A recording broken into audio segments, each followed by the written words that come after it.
So as you guys might already know, the Final Fantasy XVI DLC was announced at the 2023 Game Awards last night, and I was absolutely excited for it. Wait, 2 DLCs? What? One of the DLCs is fucking out right now? Are you shitting me? As you guys probably already know, I was so excited, in fact, that I actually bought the DLC as soon as it came out. Literally, I was waiting on the PlayStation Store, just refreshing it, waiting for them to show the DLC so I could purchase it. It was only $10, so I was super excited. I bought that shit immediately, and I played it all night. I didn't go to sleep until 6 a.m., and the boss fight alone took me about an hour. Now, there's not going to be many spoilers in this video. There will be minor spoilers as I am showing DLC footage here right now.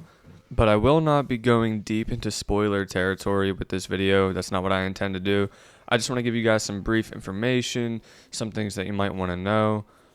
For starters, the DLC does not take place after the events of the main game. It takes place before the end of the main game. It's essentially a side quest. You're essentially paying $10 for a side quest. Now, the side quest is pretty hefty, has a good bit of content. I would say it took me about roughly 2 hours and 40 minutes to beat the side quest. It was really fun. It was interesting. But there wasn't a lot of content with it. There's not like a huge amount of content with this DLC. Don't expect, like 10 hours of gameplay or anything like that. I was able to beat it in just under 3 hours, and I was even under leveled. So just keep in mind, this is not a sequel DLC. This is not like anything that takes place after the events of the main game. This is right before the end, right before back to the origin. So just keep that in mind. Now, again, I'm not going to go into spoilers here.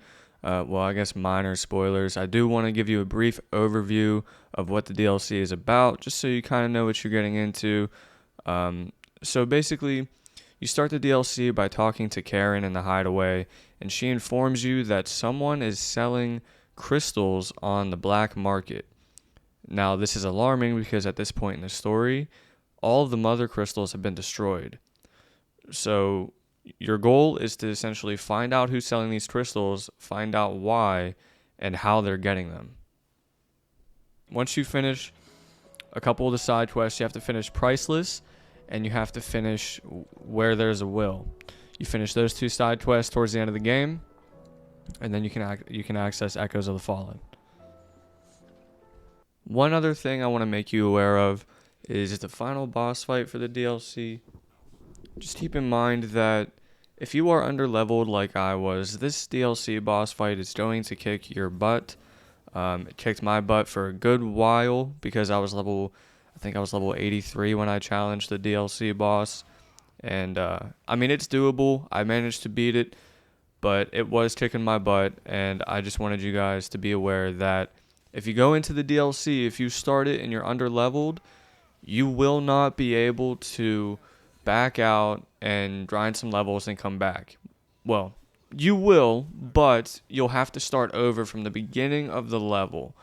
So essentially, it's one giant tower that you're climbing, and if you make it to the top right before the boss fight and you want to back out and go get some levels, you're not going to be able to because you're going to lose all your progress in the tower. It's going to have you start from the very beginning of the tower when you go to challenge the boss fight again. So just keep in mind, be ready when you challenge this DLC, because if you're not, you're going to get smacked like I did.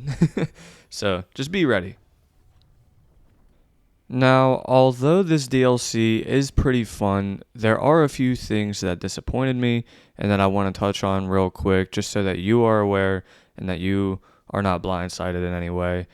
Unfortunately, there is no new icon. You will not get any new powers in this DLC. It's very unfortunate. It does kind of suck, but what's here is good, and for $10, I can't really complain.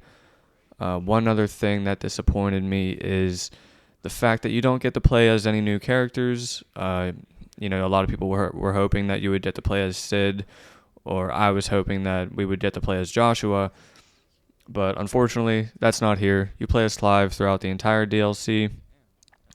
Still fun, but just a little disappointing and something I thought you guys would want to be aware of. Now, one final thing that I do want to talk about before I go is the music.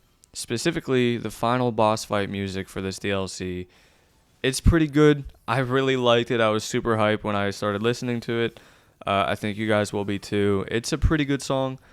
Yeah. Aside from that, that's pretty much everything I wanted to talk to you guys about today. Um, if you watched this far into the video, thank you. If you thought it was helpful, please leave a like. I would greatly appreciate that. And I will see you all in the next video. Later, guys.